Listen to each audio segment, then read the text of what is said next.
ভগৱান শ্ৰীকৃষ্ণই মানৱ সমাজৰ কল্যাণৰ বাবে এক মহৎ কথা কৈ গৈছে।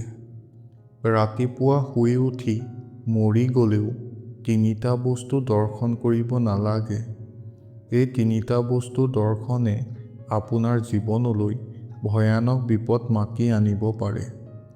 গতিকে যেতিয়া আপুনি ৰাতিপুৱা শুই উঠিব, ভুলতেও যাতে এই তিনিটা বস্তুত আপোনাৰ চকু নপৰে, তাৰ বাবে আপুনি ধ্যান দিব।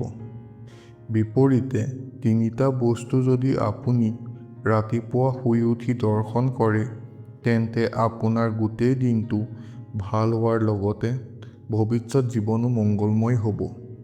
কোন তিনিটা বস্তু দৰ্শনে মানুহৰ জীৱন ছাৰখাৰ কৰি পেলায় আৰু কোন তিনিটা বস্তু দৰ্শনে মানুহক উন্নতি আৰু সফলতাৰ দিশলৈ লৈ যায়, সেয়া জানিব পাৰিব আমাৰ আজিৰ এই ভিডিঅ'টোত।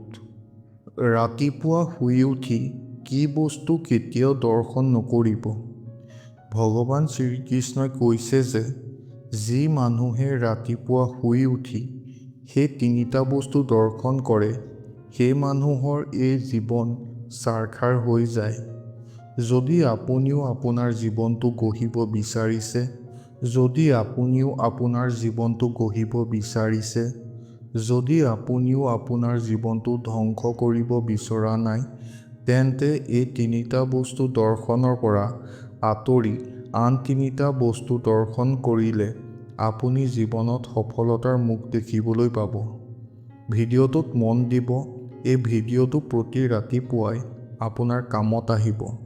কথাখিনি জনাৰ পূৰ্বে আপুনি যদি আমাৰ চেনেলটো নতুন, তেন্তে অনুগ্ৰহ কৰি চেনেলটো ছাবস্ক্ৰাইব কৰি দিব আৰু আপোনাৰ জীৱন মংগলময় হোৱাৰ কামনাৰে ভগৱানৰ নাম কমেণ্টত লিখিবলৈ একেবাৰে নাপাহৰিব।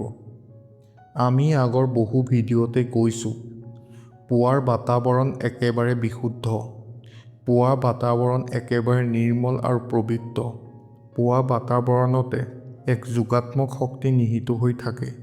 এই যোগাত্মক শক্তিয়ে মানুহক এক আচৰিত শক্তি দিয়ে, যি শক্তিলৈ মানুহে সফলতাৰ দিশে আগবাঢ়ি যাব পাৰে আৰু মনৰ সকলো কামনা পূৰণ কৰিব পাৰে।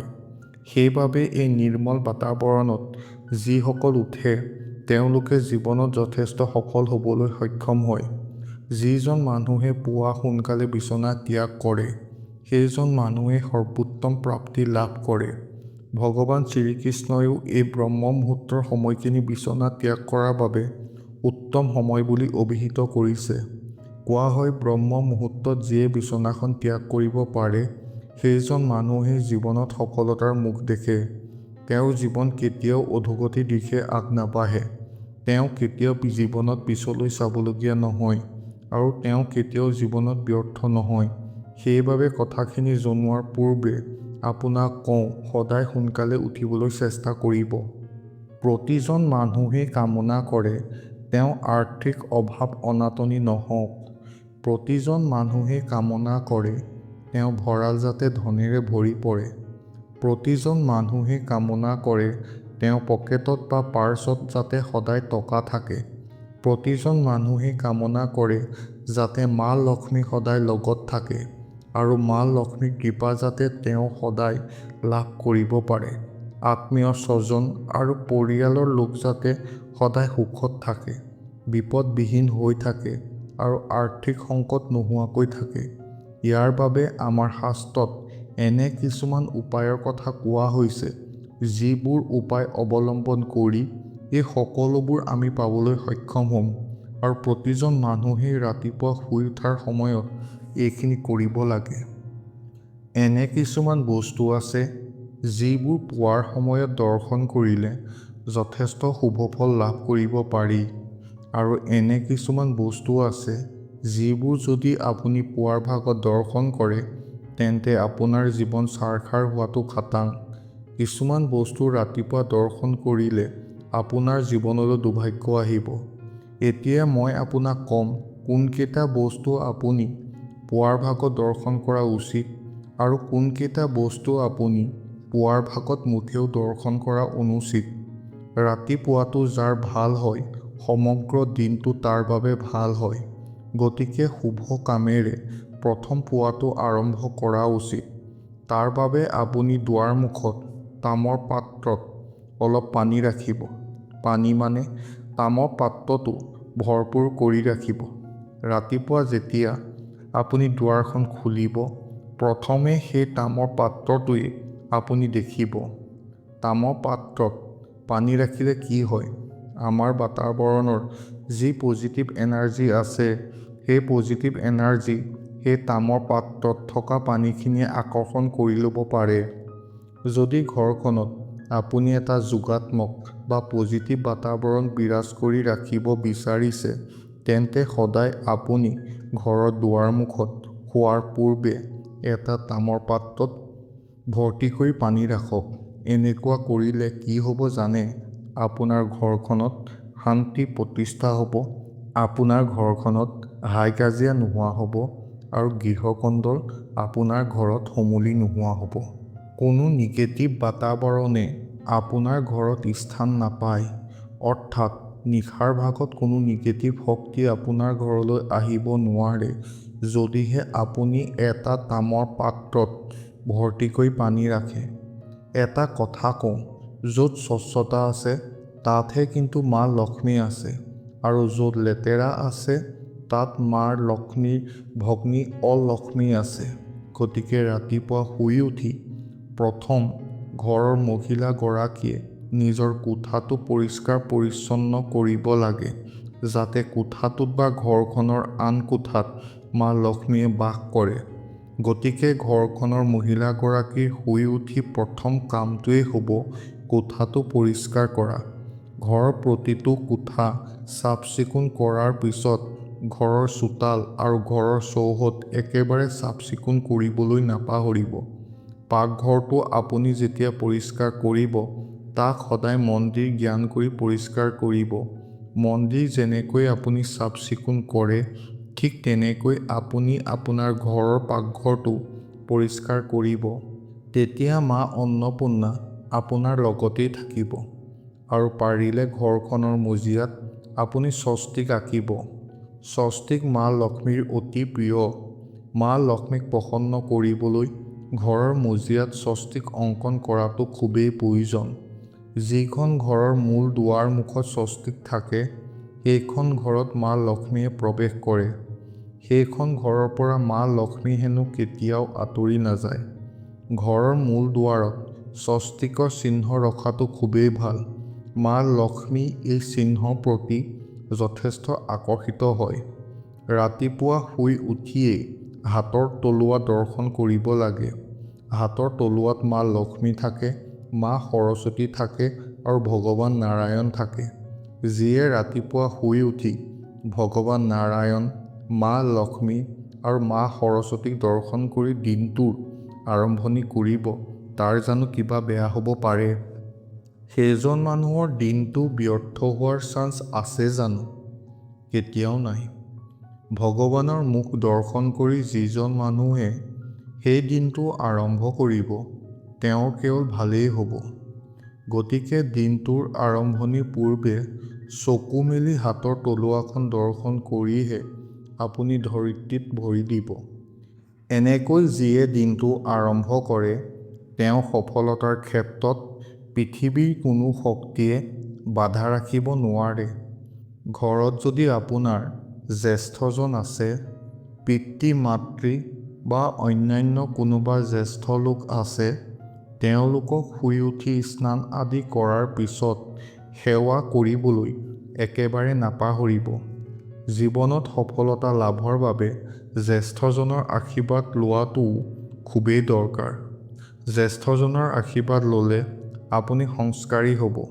আপোনাৰ সংস্কাৰ দেখি আন 10জনো সংস্কাৰী হ'ব। কাৰণ জ্যেষ্ঠজনৰ আশীৰ্বাদ বা তেওঁলোকৰ চৰণধূলি আপুনি শিৰত তুলি ল'লে কেতিয়াও আপুনি সৰু হৈ নাযায়, বৰঞ্চ তেওঁলোকৰ আশীৰ্বাদত আপুনি সফলতাৰ দিশে আগবাঢ়ি যাব পাৰিব। মহিলাসকলে সদায় নিজৰ শাহু শহুৰক সেৱা শুশ্ৰূষা কৰাৰ পিছতহে দিনটোৰ অন্যান্য কাম কাজত ব্যস্ত হ'ব লাগে। আৰু পাকঘৰত যেতিয়া আপুনি সোমাব, মন্দিৰত যেনেকৈ সোমায় তেনেকৈ আপুনি পাকঘৰত সোমাবলৈ চেষ্টা কৰিব। ভক্তিৰেহে আপুনি অন্ন ৰান্ধিব। য'ত ভক্তি থাকিব, য'ত পৰিষ্কাৰ পৰিচ্ছন্নতা থাকিব, তাতে বুদ্ধি শুদ্ধ হ'ব। পৰিষ্কাৰ পৰিচ্ছন্নতাইহে আপোনাৰ মন মস্তিষ্ক পবিত্ৰ কৰি ৰাখিব। আৰু অন্ন ৰন্ধাৰ পিছত ভগৱানক ভোগ অৰ্পণ কৰিব।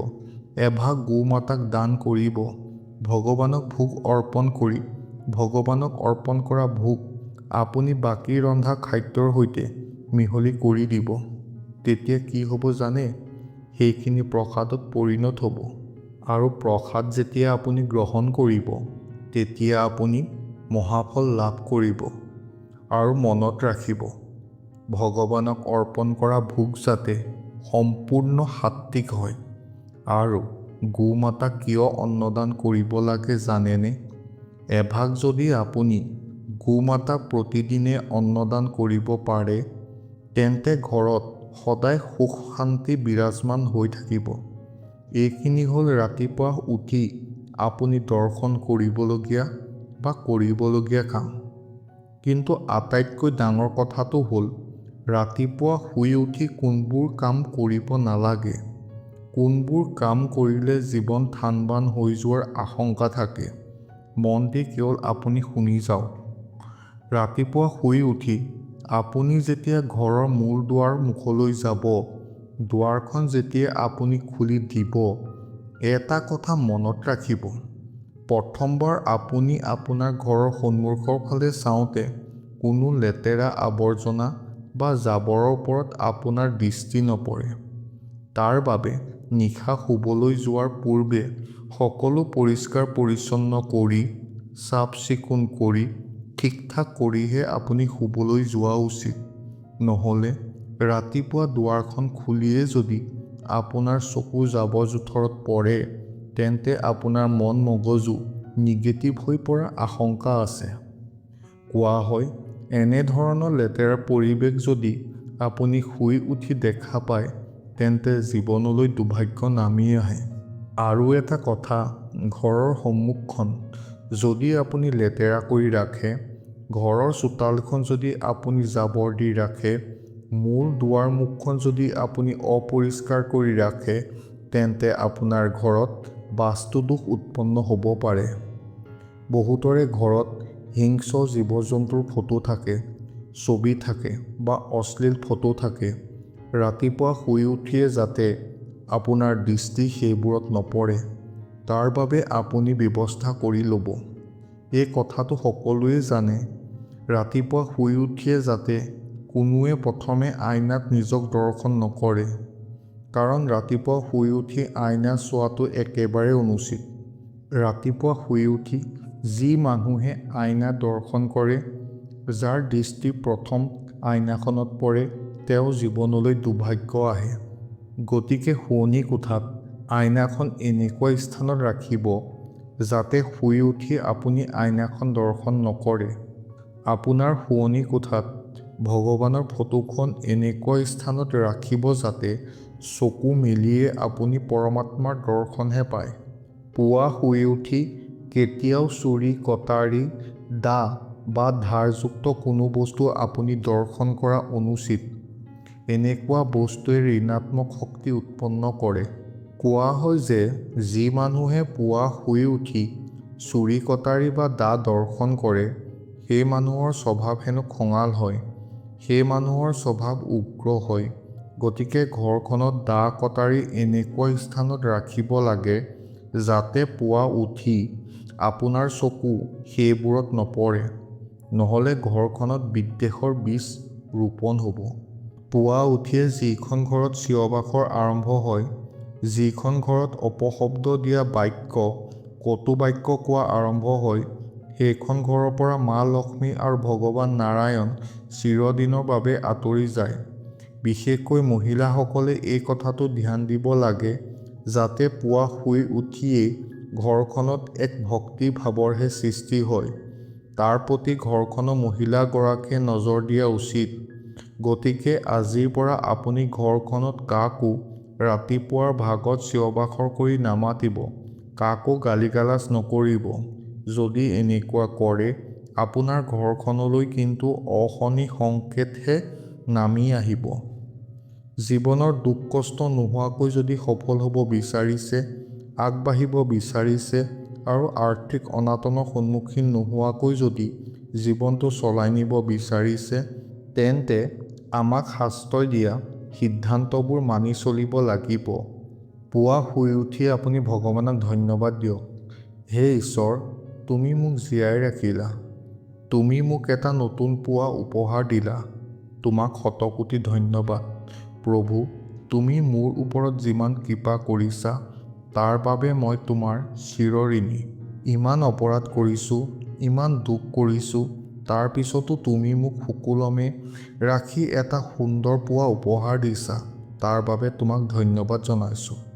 এনেকৈ ৰাতিপুৱা ভগৱানক আপুনি ধন্যবাদ দিয়া আৰম্ভ কৰক। এই ধন্যবাদতে পৰম শান্তি আছে। এই ধন্যবাদ দিলেই আপোনাৰ জীৱনত সুখেই সুখ হ'ব। আৰু এটা কথা, ৰাতিপুৱা আপুনি ভগৱানক আৰু এটা কথা ক'ব, হে প্ৰভু, তোমাৰ কৃপা আৰু তোমাৰ কৰোণাৰ পৰা মোক যাতে কোনোদিন বঞ্চিত নকৰা। তোমাৰ অভয় চৰণত যাতে মোক সদায় ঠাই দিয়া, তাৰ বাবে মই তোমাক প্ৰাৰ্থনা জনাইছোঁ।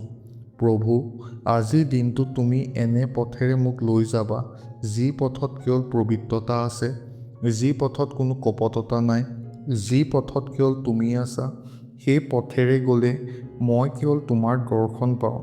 এই পথেৰেই তুমি মোক আগুৱাই নিবা প্ৰভু। এনেকৈ ভগৱানক কোৱাটো খুবেই জৰুৰী। এনেকৈ ভগৱানক ক'লে দিনটোত কেতিয়াও আপুনি বিপদ বিঘিনিৰ সন্মুখীন নহয়। যেতিয়া আপুনি ধৰিত্ৰী মাৰ ওপৰত আপোনাৰ ভৰিখন থ'ব, আইক প্ৰণাম জনাব, হে ধৰিত্ৰী মাই, মই তোমাৰ চৰণত বহুত অপৰাধ কৰিছোঁ। মই তোমাৰ ওপৰত মোৰ চৰণ থ'বলৈ ওলাইছোঁ। তুমি মোক ক্ষমা কৰিবা। তোমাৰ ওপৰত ইমান অত্যাচাৰ কৰিছোঁ, তথাপিও তুমি নীৰৱে সহ্য কৰি আছা। আজিও মোক আনদিনাৰ দৰে ক্ষমা কৰিবা। এইবুলি কৈহে আপুনি পৃথিৱীত আপোনাৰ ভৰিখন থোৱা উচিত। ৰাতিপুৱা শুই উঠি ঘৰৰ দুৱাৰ খিৰিকী সকলো খুলি দিব। সূৰ্যৰ প্ৰথম কিৰণে যাতে আপোনাৰ ঘৰখনত পজিটিভ বাতাৱৰণ বিয়পাই দিব পাৰে, এক দিব্য শক্তি যাতে আপোনাৰ ঘৰত বিৰাজমান হৈ যায়, তাৰ বাবে দুৱাৰ খুলি দিব। সূৰ্যদেৱৰ কিৰণে আপোনাৰ ঘৰখন যেনেকৈ পোহৰাই তুলিব, ভৱিষ্যতেও তেনেকৈ আপোনাৰ ঘৰখন পোহৰ হৈ থাকিব। ৰাতিপুৱা শুই উঠি এই নিয়ম যদি আপুনি মানি চলা আৰম্ভ কৰে, নিশ্চিতভাৱে কম দিনৰ ভিতৰতে আপুনি ইয়াৰ ফল পাই যাব। সেয়া আপুনি নিজেই অনুমান কৰিব পাৰিব। আৰু তাৰ পিছত আপুনি মোক কমেণ্ট কৰি জনাবলৈ বাধ্য হ'ব। আশা কৰিছোঁ ভিডিঅ'টোৱে আপোনাৰ উপকাৰ সাধন কৰিছে। যদি ভাবিছে আন 10জনৰো উপকাৰ হওক, তেন্তে আপোনজনৰ মাজত এই ভিডিঅ'টো শ্বেয়াৰ কৰি দিয়ক। ভগৱানে আপোনাৰ মংগল কৰক। ধন্যবাদ।